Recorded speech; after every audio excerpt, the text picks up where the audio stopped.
2022년 1월 9일 천안광성교회 주일 예배를 시작하겠습니다. 사랑과 은혜가 풍성하신 아버지 하나님, 오늘도 우리를 절망의 어둠에서 건지사 은혜의 아침을 맞이하게 하시니 참 감사합니다.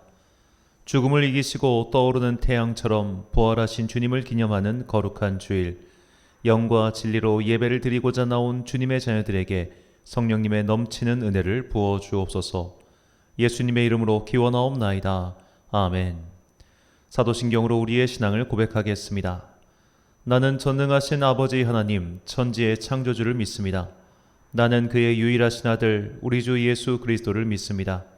그는 성령으로 잉태되어 동정녀 마리아에게서 나시고 본디오 빌라도에게 고난을 받아 십자가에 못 박혀 죽으시고 장사된 지 사흘 만에 죽은 자 가운데서 다시 살아나셨으며 하늘에 오르시어 전능하신 아버지 하나님 우편에 앉아 계시다가 거기로부터 살아있는 자와 죽은 자를 심판하러 오십니다.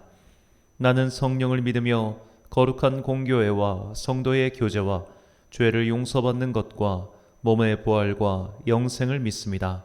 아멘. 찬송가 2장입니다.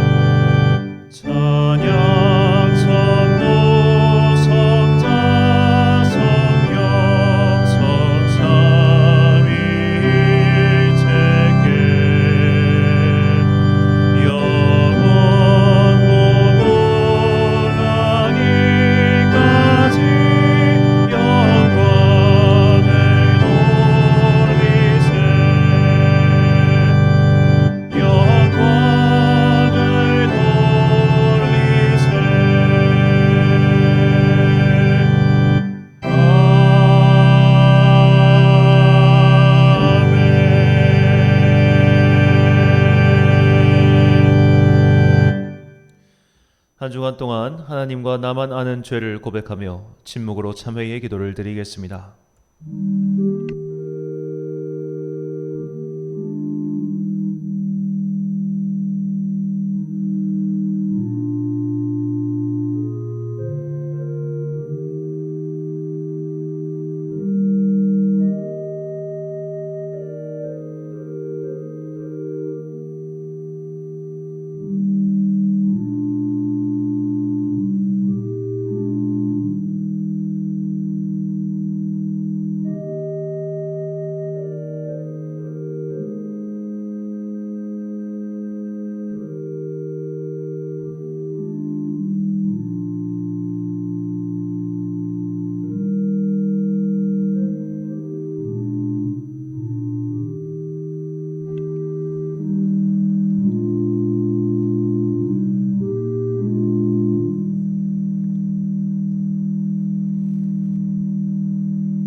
다 함께 공동기도를 드리겠습니다.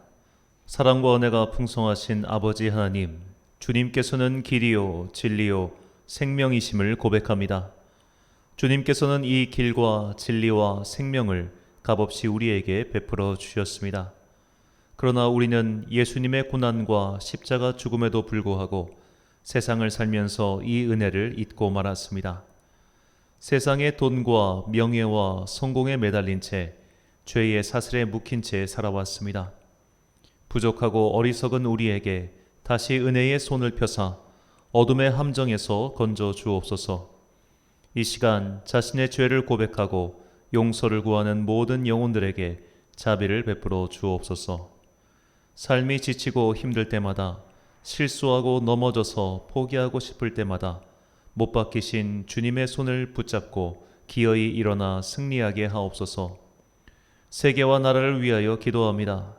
코로나 위기로 긴급히 돈을 풀었던 세계의 정부는 이제 푼 돈을 회수하기 위해 금리를 올리고 있습니다. 이에 따라 물가는 상승하고 다시 사람들의 신음은 깊어지고 있습니다. 이 급격한 충격이 언제 우리나라를 강타할지 몰라 사람들은 전전긍긍하고 있습니다. 세계의 경제가 요동칠 때 우리나라는 작은 돛담배와 같아 이리저리 흔들려 왔습니다. 주님께서 가난하고 어려운 이들을 돌봐주사 앞으로 닥쳐올 위기를 견딜 수 있도록 은혜의 방파제로 지켜주옵소서. 이제 다음 20대 대통령을 뽑는 선거가 2달여 앞으로 다가왔습니다. 다음 지도자에게 지혜를 주사 너무 깊고 넓게 파인 이 갈등의 골을 메울 수 있는 넉넉한 마음으로 나라를 다스리게 하옵소서. 우리 교회를 위하여 기도합니다. 주님께서 세우신 우리 교회가 한 해 동안 주신 사명을 잘 감당하여 교회의 구성원 한 사람 한 사람이 내적 부흥을 경험하게 하옵소서. 성령님의 충만한 은혜 가운데 진리를 깨닫는 기쁨을 주옵소서. 모든 성도의 가정과 일터와 학업에 복을 내려주사 한 해의 소망과 목표를 이루는 성취의 해가 되게 하옵소서. 이 모든 간구와 함께 주님의 은총과 자비를 구하며 주님께서 가르쳐 주신 기도를 드리오니 하늘에 계신 우리 아버지, 아버지의 이름을 거룩하게 하시며 아버지의 나라가 오게 하시며 아버지의 뜻이 하늘에서와 같이 땅에서도 이루어지게 하소서. 오늘 우리에게 일용할 양식을 주시고 우리가 우리에게 잘못한 사람을 용서하여 준 것 같이 우리 죄를 용서하여 주시고 우리를 시험에 빠지지 않게 하시고 악에서 구하소서. 나라와 권능과 영광이 영원히 아버지의 것입니다. 아멘.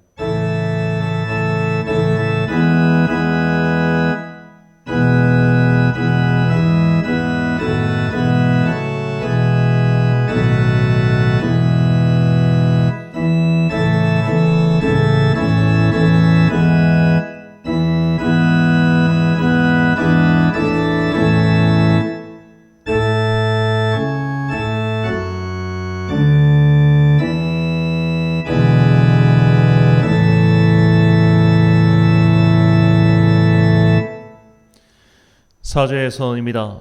너희가 전에는 어둠이더니 이제는 주 안에서 빛이라. 빛의 자녀들처럼 행하라. 빛의 열매는 모든 착함과 의로움과 진실함에 있느니라. 주를 기쁘시게 할 것이 무엇인가 시험하여 보라. 아멘. 내가 살아있음도 주님의 은혜이며 앞으로 살아갈 것 역시 주님의 은혜 덕분입니다. 이 은혜가 우리를 이곳에 불렀고 이 은혜가 우리의 모임을 교회로 만들었으며 이 은혜는 앞으로도 우리를 인도하여 빛의 길로 가게 할 것입니다. 어두운 세상입니다. 그러나 여전히 희망은 있습니다. 영원한 희망의 빛이신 예수 그리스도께서 우리와 함께 하실 것입니다. 세상의 거짓 희망이 아닌 그리스도의 빛을 바라보며 살아가는 우리 모두가 되시길 주님의 이름으로 축원합니다. 교독문 23번을 함께 교독하시겠습니다. 하나님이여 나를 판단하시되 경건하지 아니한 나라에 대하여 내 송사를 변호하시며 간사하고 불의한 자에게서 나를 건지소서. 주는 나의 힘이 되신 하나님이시거늘 어찌하여 나를 버리셨나이까? 내가 어찌하여 원수의 억압으로 말미암아 슬프게 다니나이까? 주의 빛과 주의 진리를 보내시어 나를 인도하시고 주의 거룩한 산과 주께서 계시는 곳에 이르게 하소서. 그런즉 내가 하나님의 제단에 나아가 나의 큰 기쁨의 하나님께 이르리이다. 하나님이요 나의 하나님이요 내가 수금으로 주를 찬양하리이다. 내 영혼아 내가 어찌하여 낙심하며 어찌하여 내 속에서 불안해하는가? 너는 하나님께 소망을 두라. 그가 나타나 도우심으로 말미암아 내 하나님을 여전히 찬송하리로다. 아멘. 찬송가 426장입니다.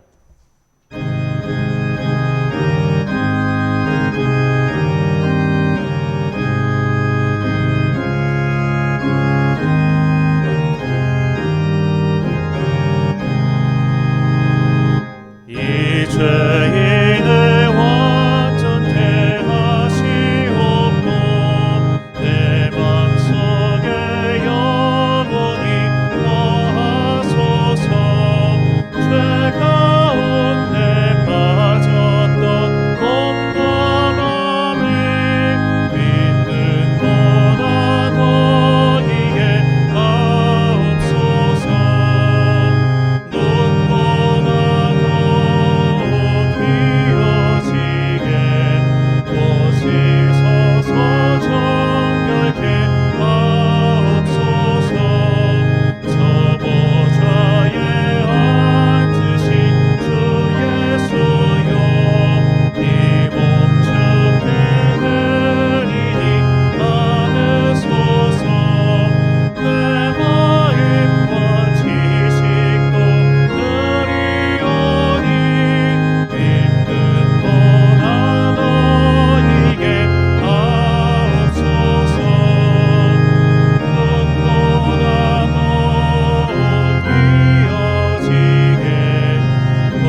지난주 봉헌하신 분들입니다. 주정원금 김정학 집사님 가정에서 드리셨습니다. 11조원금 이선민 집사님 드리셨습니다. 성교원금 드리셨고요. 감사원금 드렸습니다. 1,000번제원금 드렸습니다. 그리고 특별원금 이 장태원 은퇴 목사님께서 드리셨습니다. 이 장태원 목사님은 장신대 신대원 77기로 LA에서 목회하시다가 은퇴하신 목사님이신데 우리 교회 바로 맞은편에 있는 기독교 백화점 들리셨다가 우리 교회를 방문하셨고 그리고 바로 감사 헌금 하고 가셨습니다. 참 감사합니다. 작년도 연말 정산 신청을 제 핸드폰 번호로 보내주시면 제가 발해서 우편으로 발송해 드리도록 하겠습니다. 2021년 결산 보고 드리겠습니다. 2021년 우리 교회 총 헌금은 1억 95만 4,872원입니다. 세부 내용으로는 11조가 2,919만 6천원, 감사헌금이 1,159만 4천원, 절기헌금이 87만 5천원, 선교헌금 155만원, 주정헌금 225만 9천원, 그리고 이제 건축, 입당, 설립 등 여러 가지 기타 외부에서 총 들어온 헌금이 4,698만 5천 원입니다. 그리고 이제 거룩한 빛 광성교회에서 매달 50만 원씩 그리고 이제 거룩한 빛 광성교회 여전도회에서 10만 원씩 하는 후원금이 연 중간부터 들어오고 있는데요. 그렇게 해서 이제 올해 5월까지가 이 총 1년간 후원해 주시기로 하셨습니다. 그래서 작년에 들어온 돈은 360만 원입니다. 기타 다른 여러 가지 분들 일일이 이렇게 항목을 따지기 어려운 헌금들이 총 들어오는 것이 489만 2천 원입니다. 예금이자는 3,872원이었습니다. 이렇게 선교헌금 11조 헌금 바탕으로 내년도 예산을 수립했습니다. 2022년 우리 교회 예산은 수입 예상이 4,300만 원입니다. 11조 2,600만 원, 감사헌금 1,000만 원, 절기헌금 100만 원, 선교헌금 150만 원, 주정헌금 200만 원, 그리고 외부 후원, 여기 외부 후원은 거룩한 빛 광성교회에서 올해 5월까지 하는 후원해서 총 250만 원 이렇게 후원금이 잡혀서 이제 총 4,300만 원이 1년 예산이 되겠습니다. 이를 바탕으로 이제 지출 계획을 세웠는데요. 건물세, 우리가 매달 건물세를 90만 원씩 내고 있습니다. 건물세 1,100만 원, 그리고 관리비, 이 전기세와 기타 전기세 및 전화요금 등 해가지고 홈페이지 관리비까지 해서 200만 원 잡았는데 아마 요거보다 조금 더 들어갈 것 같습니다. 그리고 이제 교회 비품비, 이게 하다 보면 여러 가지 물건들 사는 비품비 있고요. 절개 행사비 300만 원, 급여 목회자 급여입니다. 급여 이제 연간 1,200만 원, 그리고 목회 활동비 월 50만 원씩 해서 600만 원, 경조사비 200만 원, 장학헌금 100만 원, 그리고 선교 후원금 200만 원 책정했습니다. 예산을 세워보고 나니 참 감사하다는 말 외에는 달리 드린 말씀이 없었습니다. 우리 교회가 2020년에 교회를 처음 시작할 때 이 노회의 설립 계획서를 냈는데요. 그때 당시에 2020년 9월쯤으로 제가 기억하고 있습니다. 그때 우리 교회가 2021년, 그러니까 작년도 이 정도 돈을 쓸 것 같아요 라고 해서 예산을 제출했던 그 돈이 예산 액수가 2,200만 원이었습니다. 2021년을 2,200만 원으로 아마 교회 예산이 되겠다라고 생각했던 우리 교회가 2022년은 지금 4천만 원, 그러니까 2배 이렇게 예산이 성장했는데요. 주님께서 또 아마도 제가 이렇게 예산을 쭉 하면서 지금 사실 이게 굉장히 최소한으로 잡은 겁니다. 최소한. 제가 믿음이 좀 작아가지고 항상 작게 잡았는데 아마 주님께서는 제가 생각할 수 없었던 놀라운 일들을 또 올 한 해 동안 우리에게 보여주실 것을 믿습니다. 이 기적의 사역에 동참하시고 또 이를 통하여 함께 하나님 나라를 이루어가는 우리 모두가 되기를 간절히 소망합니다. 드린 예물 위하여 봉헌 및 목회기도 드리겠습니다. 사랑과 은혜가 충만하신 아버지 하나님, 2020년 우리가 세운 2021년의 예산은 2,300만 원이었습니다. 그러나 작년 주님께서는 감히 상상할 수 없었던 놀라운 은혜를 부어주셨습니다. 예배의 처소를 마련해 주셨을 뿐만 아니라 단 한순간도 핍절한 적이 없게 하셨습니다. 내가 이것만 먹고 내 아들과 함께 굶어 죽을 했습니다 라고 말했던 사르밧의 여인은 그 남은 것들로 엘리야를 대접하였고 주님께서는 그녀에게 상상도 못할 은혜를 베푸사 모두가 굶어가는 와중에도 그들을 죽지 않게 해주셨습니다. 우리는 그 심정으로 정말 아무것도 없을 때 모든 것을 내놓는 심정으로 한 걸음 한 걸음을 내딛어 왔습니다. 하지만 돌아보니 모든 것은 주님의 안배였으며 주님께서는 한 번도 우리가 핍절하여 낭망하지 않도록 지켜주셨습니다. 이 은혜를 의지하여 올해의 계획을 세웠습니다. 우리의 상상 이상으로 일하셨던 주님의 은혜를 기억하오니 2022년에도 우리가 상상하지 못할 섭리 속에서 주님의 교회를 만들어가 주옵소서. 주님의 귀한 자녀들을 위하여 기도합니다. 우리 성도들에게 은혜를 더하여 주사 은혜의 공급이 끊어지지 않게 하옵소서. 부자가 되기 위해 사는 것은 아니오나 이 땅을 사는 동안 땅의 풍성한 열매를 공급하여 주사 그 받은 열매와 사랑으로 이웃을 돌보고 주님을 섬기게 하옵소서. 목표를 정하고 열심히 한 해 동안 달려가는 수험생들을 돌보사 더욱 지혜와 힘을 주옵소서. 이 땅의 백성으로 사는 동안에도 하늘의 은총을 바라보며 주님 나라의 창고를 채워갑니다. 지상의 메뚜기 떼가 파먹지 못하는 그곳에 보화를 쌓아두어 주님께서 필요하신 곳에 받은 은혜를 흘려보내는 거룩한 성도, 거룩한 교회가 되게 하옵소서. 이제 주님의 말씀을 듣습니다. 이 말씀이 우리 각 사람과 우리 교회에 주시는 주님의 은혜의 편지가 되길 소망하오며 예수님의 이름으로 기도드립니다. 아멘.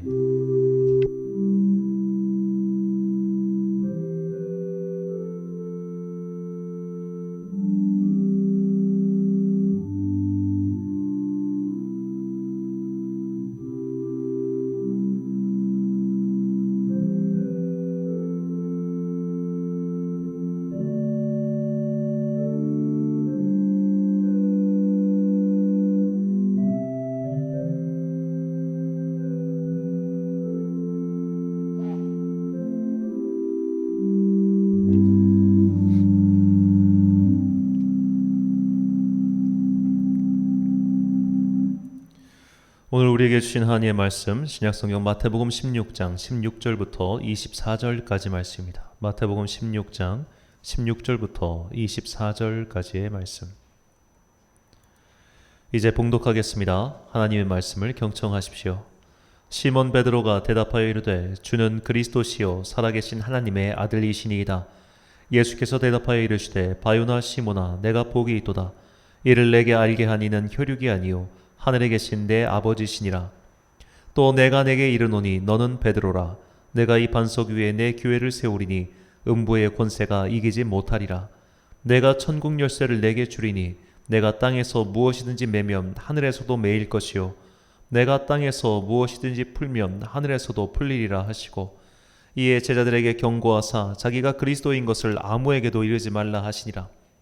이때로부터 예수 그리스도께서 자기가 예루살렘에 올라가 장로들과 대제사장들과 서기관들에게 많은 고난을 받고 죽임을 당하고 제3일에 살아나야 할 것을 제자들에게 비로소 나타내시니 베드로가 예수를 붙들고 항변하여 이르되 주여 그리 마옵소서 이 일이 결코 주께 미치지 아니하리이다. 예수께서 돌이키시며 베드로에게 이르시되 사탄아 내 뒤로 물러가라. 너는 나를 넘어지게 하는 자로다.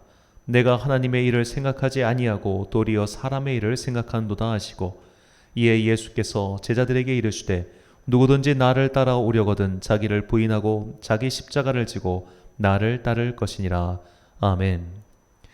예배가 삶이 되는 교회 그 두 번째 시간으로 하나님의 말씀 선포하겠습니다. 예수님께서 제자들과 함께 가이사랴 빌립보에 가셨습니다. 가이사랴라는 단어는 카이사르에게라는 뜻이고 빌립보는 빌립이라는 뜻입니다. 즉 빌립이 만들어 카이사르에게 헌정한 도시가 가이사랴 빌립보입니다. 이 도시는 헐몬산 자락에 위치한 곳으로 이스라엘의 최북단에 있었습니다. 이 헐몬산은 요단강의 발원지이죠. 그 산자락에 위치했다는 것은 이 도시에 충분한 물이 공급되었다는 뜻입니다. 사람들이 모여 살기 위해서는 물이 필수적입니다. 또 물이 있으면 풍성한 수확이 거둘 수 있기 때문에 이 헐몬산 자락의 도시 가이사랴 빌립보는 여러모로 큰 도시로서 입지 조건을 갖추고 있었습니다. 건축의 귀재였던 헤롯 대왕은 이 도시를 황제에게 바치기 위해 대대적인 공사를 감행했고 그의 아들인 헤롯 빌립이 더욱 크게 도시를 확장하여 그 도시의 이름을 가이사랴 빌립보라고 지은 겁니다. 예수님께서 활동하셨던 갈릴리 지역에서 가이사랴 빌립보까지는 약 40km 정도 거리였습니다. 도보로는 하루 정도 걸렸을 겁니다. 가이사랴 빌립보에 비하면 갈릴리 지역은 하층민들이나 사는 낙후된 동네였습니다. 그렇게 시골에서 큰 도시로 올라왔으니 사람들의 마음이 들뜨지 않았을까요? 더구나 그곳에는 그리스 신화에 나오는 하체는 양이고 상체는 인간이었던 목동의 신 파안에게 바쳐진 큰 신전이 있었습니다. 절벽을 깎아서 신전을 만들었다고 하는데 그 위용이 대단했다고 합니다. 비록 이방신들에게 바쳐진 신전이었지만 그 신전을 보기 위해 유대인들이 아닌 여러 사람들이 오고 갔을 것이며 사람들의 이동이 많으니 자연스럽게 상권도 발전했습니다. 예수님께서 제자들과 함께 이 가이사랴 빌립보에 가셨습니다.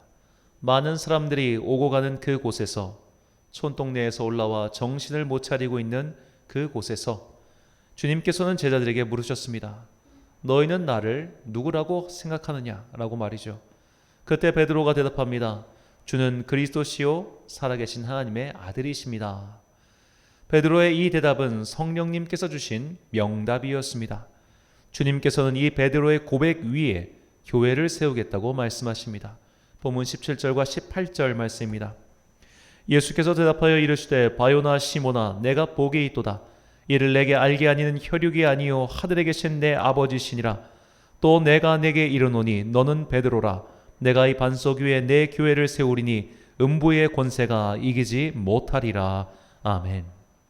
지옥의 권세조차 이길 수 없는 공동체를 베드로 위에 세워주시겠다고 약속하셨습니다. 자, 이 구절의 해석에서 가톨릭 교회와 개신교회가 갈라지는데 가톨릭 교회는 베드로라는 개인 위에 교회를 세워주겠다 약속하신 것이라 해석하고 개신교회는 베드로의 고백 위에 교회를 세우겠다고 하신 말씀이라 해석합니다. 어느 쪽으로 해석하든 이 베드로라는 한 사람의 중요성에 대해서는 두말할 필요가 없습니다. 베드로는 지금 복이 있도다라는 칭찬을 듣기에 전혀 아깝지 않은 놀라운 고백의 주인공이 되었죠. 그런데 예수님께서 베드로에게 놀라운 축복을 하신 후 곧장 당신의 십자가 죽음을 말씀하셨습니다. 그러자 베드로가 주님께 항변합니다. 본문 22절과 23절 말씀입니다. 베드로가 예수를 붙들고 항변하여 이르되 주여 그리 마옵소서 이 일이 결코 주께 미치지 아니하리이다. 예수께서 돌이키시며 베드로에게 이르시되 사탄아 내 뒤로 물러가라. 너는 나를 넘어지게 하는 자로다. 내가 하나님의 일을 생각하지 아니하고 도리어 사람의 일을 생각하는도다 하시고. 아멘. 여기서 붙들고 항변하다라는 표현은 굉장히 부드럽게 번역한 것입니다. 헬라어로는 아르코 에피티마오인데 이 아르코는 지배하다라는 뜻이고 에피티마오는 책망하다, 경고하다, 벌하다라는 뜻입니다.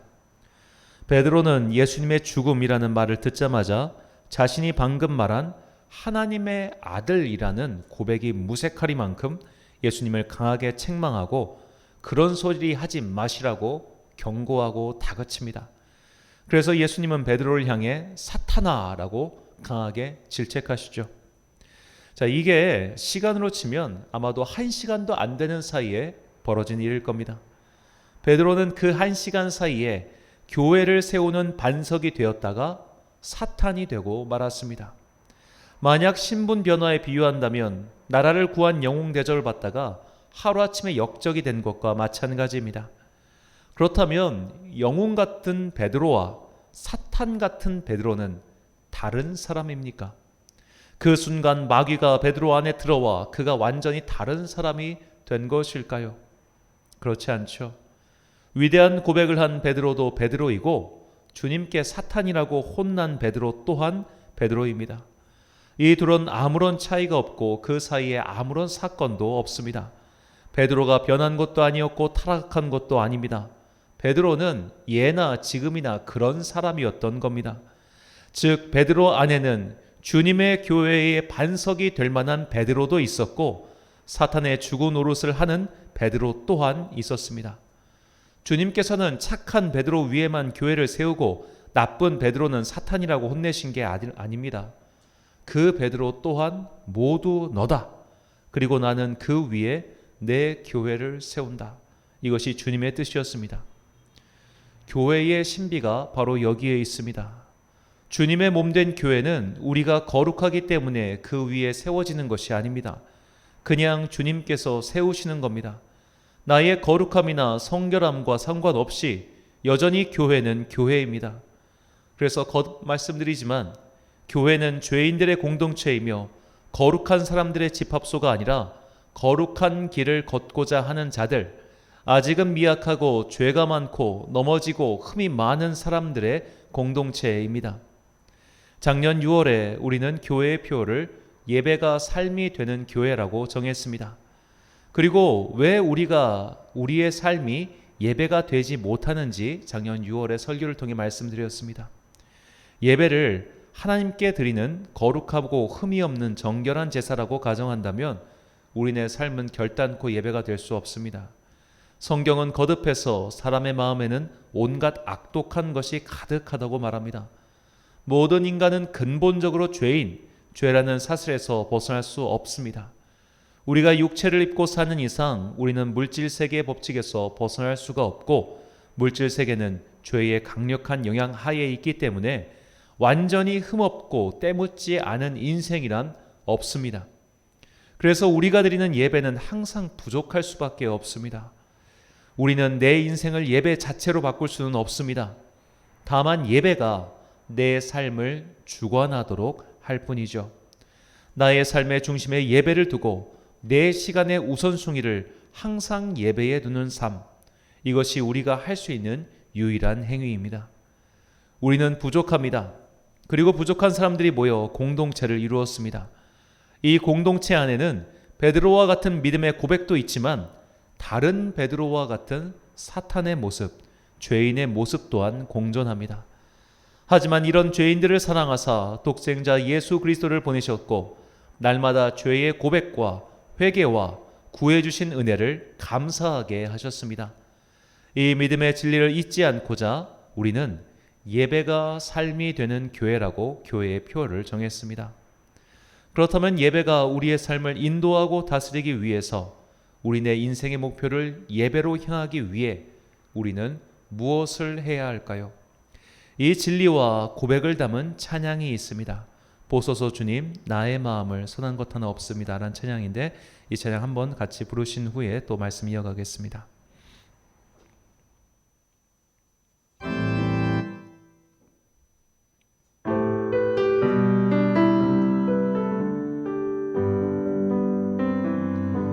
보소서 주님 나의 마음을 선한 것 하나 없습니다.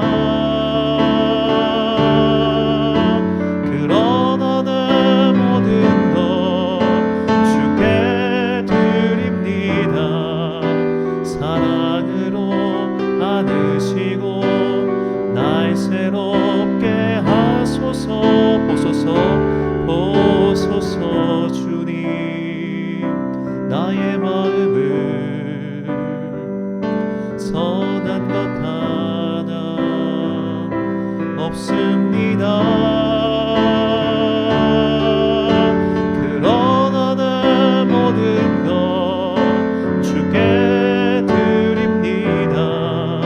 사랑으로 안으시고 날 새롭게 하소서. 주님 마음 내게 주소서.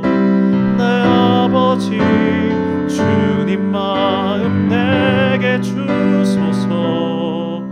나를 향하신 주님의 뜻이 이루어지도록 주님 마음 내게 주소서.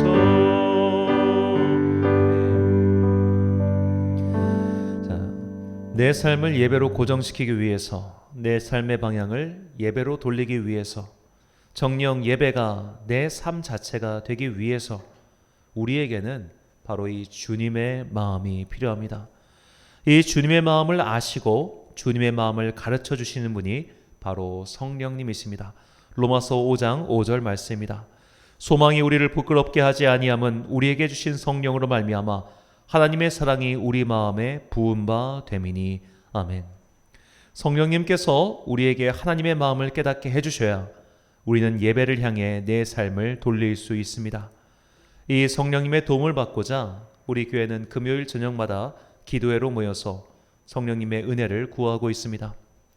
금요일의 저녁 기도회는 내 마음을 토로하는 자리를 넘어 성령님의 임재를 구하는 자리여야 합니다.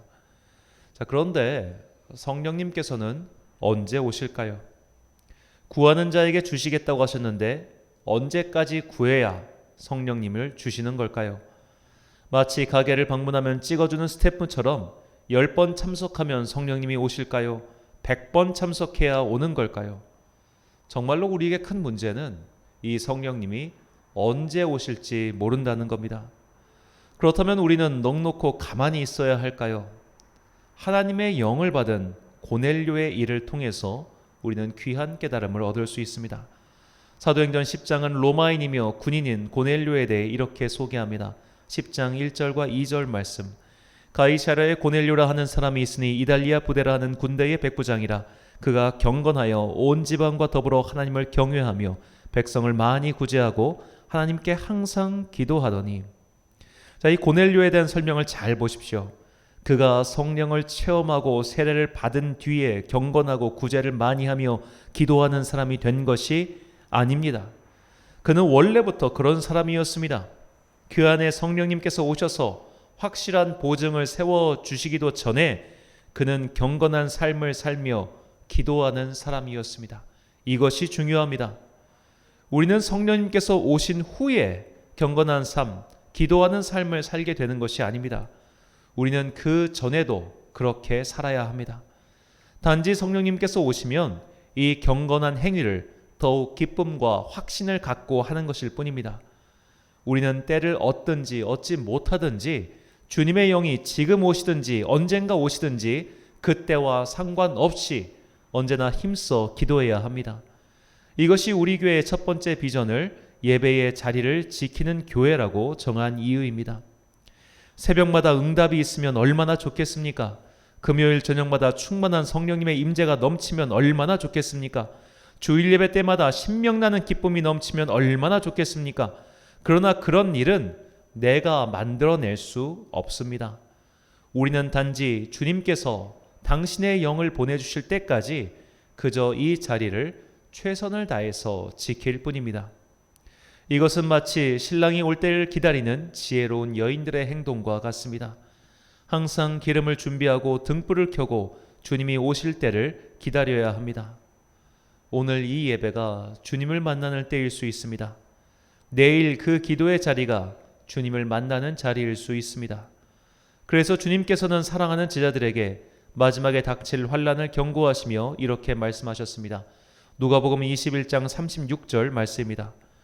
이러므로 너희는 장차 올 이 모든 일을 능히 피하고 인자 앞에 서도록 항상 기도하며 깨어 있으라 하시니라. 아멘. 지난 송구영 예배 때 말씀드렸지만 우리 교회 예배가 시작되고 나서 지금까지 새벽부터 시작해서 모든 예배를 빠짐없이 드리시던 한 성도님께서 주님의 부르심을 받으셨습니다.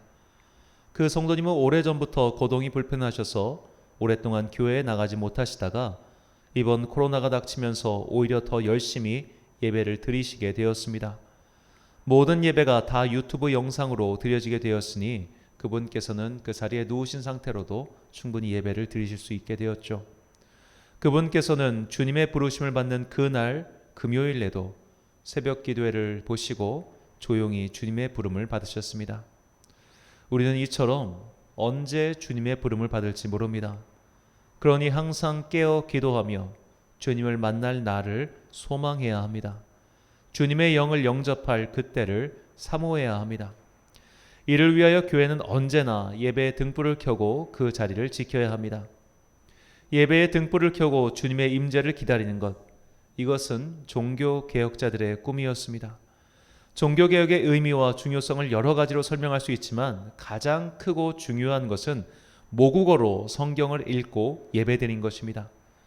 종교개혁 이전까지 예배는 사람들이 알아듣지도 못하는 라틴어였습니다. 그래서 회중들은 예배자가 아니라 예배의 방관자처럼 그냥 멀뚱멀뚱 앉아 있었습니다. 개혁자들은 이런 예배의 현실에 개탄하였고 결국 예배를 개혁하기 위하여 모국어로 된 성경을 쓰고 많은 사람들이 성경을 읽고 온전한 예배를 드리기 위해 이를 소망했습니다. 우리 교회는 이런 종교개혁자의 꿈을 이뤄가는 교회가 될 것입니다. 그래서 우리 교회의 두 번째 비전이 종교개혁자의 꿈을 이루는 교회입니다. 하지만 설령 모국어로 된 성경이라 할지라도 어렵기는 매한가지죠. 성경은 절대로 쉬운 책이 아닙니다. 어째서 많은 성도들이 연초에 성경 일독을 목표로 삼았다가 레위기에서 포기하겠습니까? 어려워서 그렇습니다.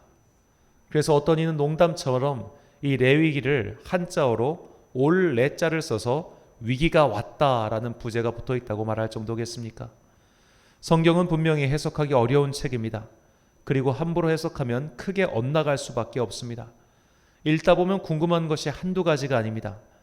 그래서 우리 교회는 매주 수요일마다 성경 난제풀이라는 제목으로 성경을 공부하고 있습니다. 그뿐 아니라 새벽마다 성경 말씀을 풀어주므로 2000년 전 계시된 말씀이 오늘 우리에게 주시는 주님의 메시지가 되게 하기 위하여 힘을 쓰고 있습니다.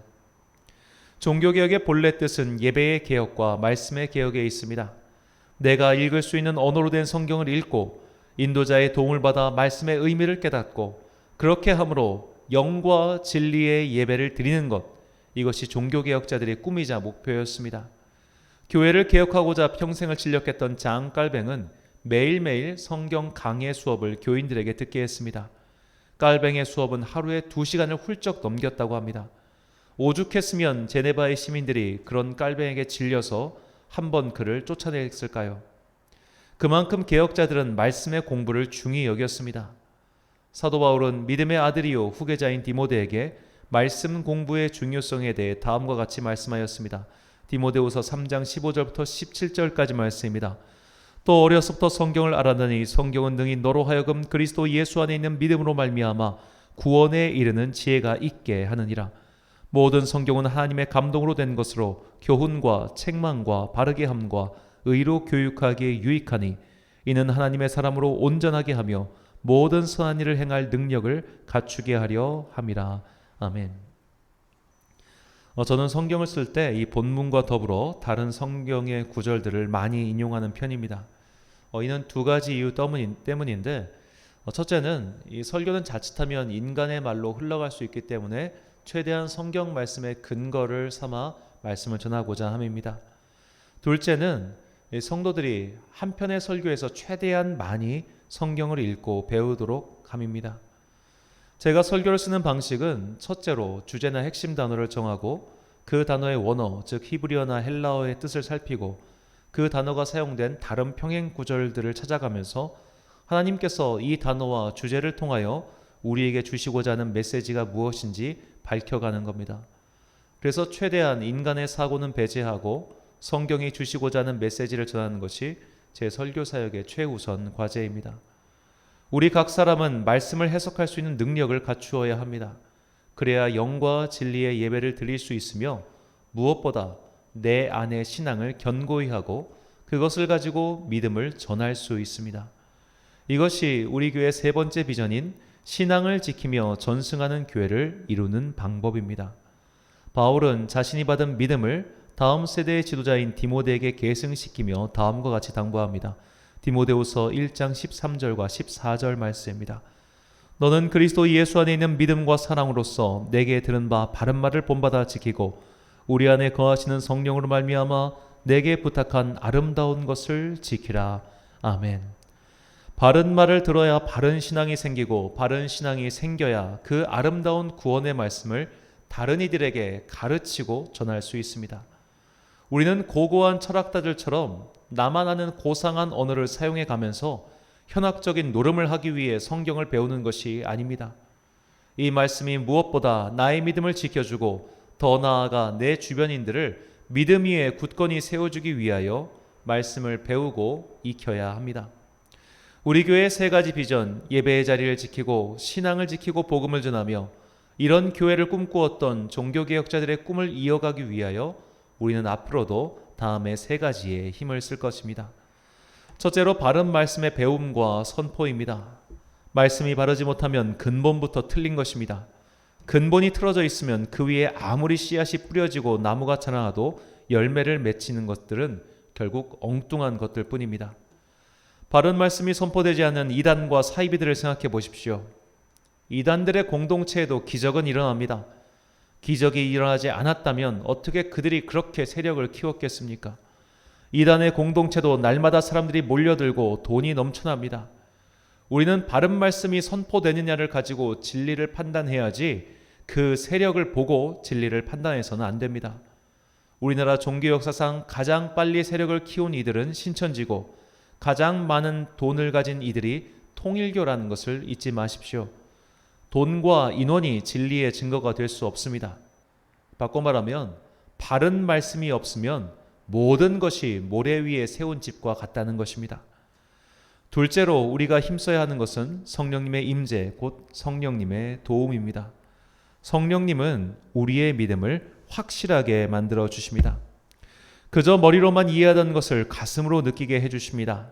그저 듣기만 하던 말들이 내 안에서 진리의 말씀으로 변화되게 해주십니다. 입으로 고백하던 것들을 영혼의 고백으로 변화시켜 주십니다.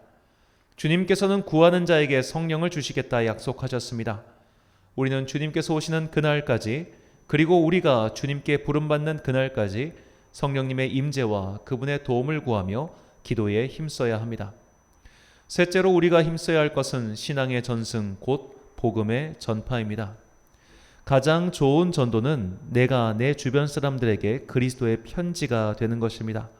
성실하고 성결한, 한마디로 말해 세상 사람들과 다른 삶의 태도를 보여줌으로써 그들에게 주님의 말씀을 전하는 것이죠. 고린도후서 2장 15절부터 16절 그리고 3장 3절 말씀입니다.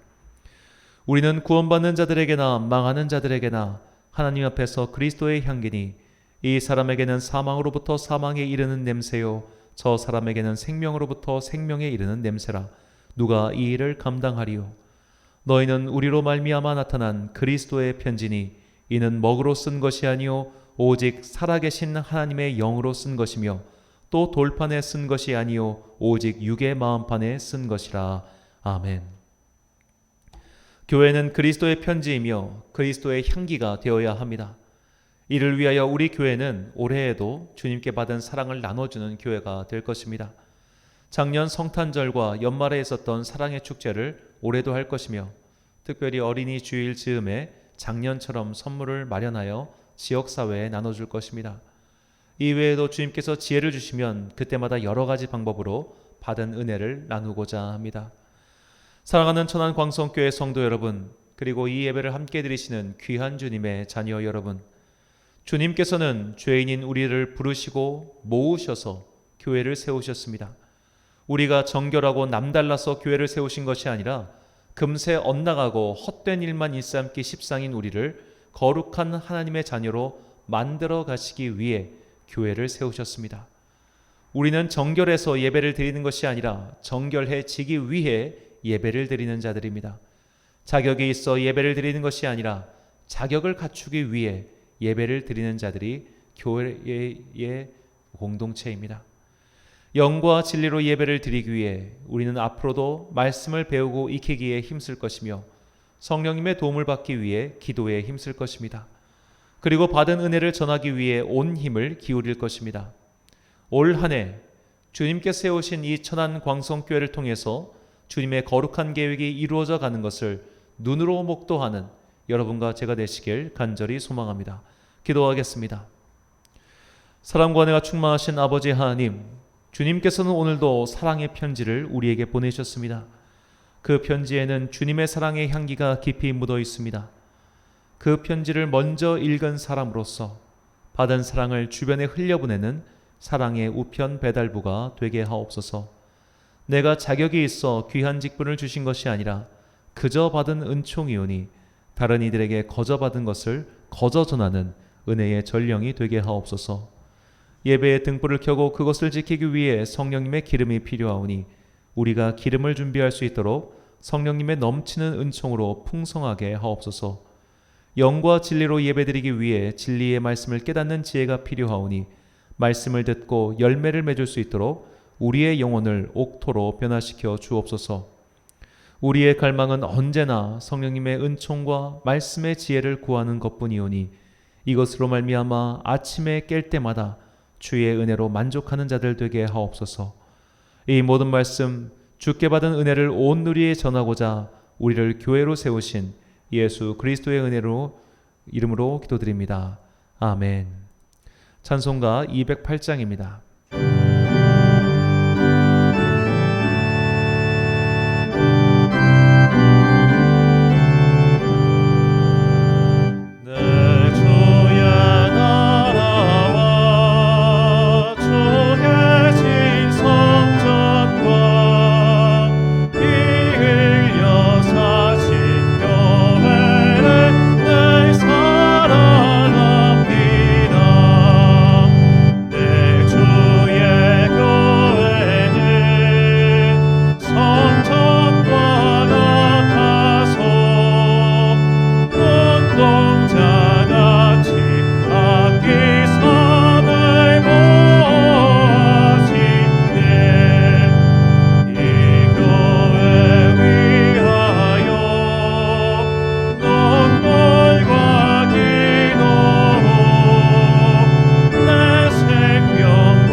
파송의 말씀 선포하겠습니다. 주님께서 우리를 교회로 부르시고 세워주셨습니다. 이 영광의 직분을 주신 것은 그저 은혜입니다. 은혜를 받아 변화받은 그리스도인으로서 예배가 삶이 되도록 항상 예배를 내 삶의 중심에 두고 그것을 기억하십시오. 예배의 등불을 끄지 않기 위해 성령님의 도움을 구하십시오. 영과 진리로 예배드릴 수 있도록 말씀의 지혜를 구하십시오. 예배를 지키고 예배를 전하고 예배를 사모하는 것이야말로 성도의 제일 가는 의무이자 가장 큰 축복임을 잊지 말고 나의 삶을 들여 주님의 성전을 세워가는 여러분과 제가 되시길 간절히 축원합니다. 축도로 예배를 마치겠습니다. 지금은 우리 주 예수 그리스도의 은혜와 하나님 아버지의 놀라우신 사랑과 성령님의 교통하심이 이제 나의 삶의 중심에 예배를 두고 영과 진리의 예배를 드리기 위하여 말씀을 공부하며 예배의 등불을 항상 켜기 위하여 성령님의 도움을 간구하는 주님의 거룩한 자들 머리머리 위에 지금부터 영원까지 함께 하시기를 간절히 축원하옵나이다. 아멘.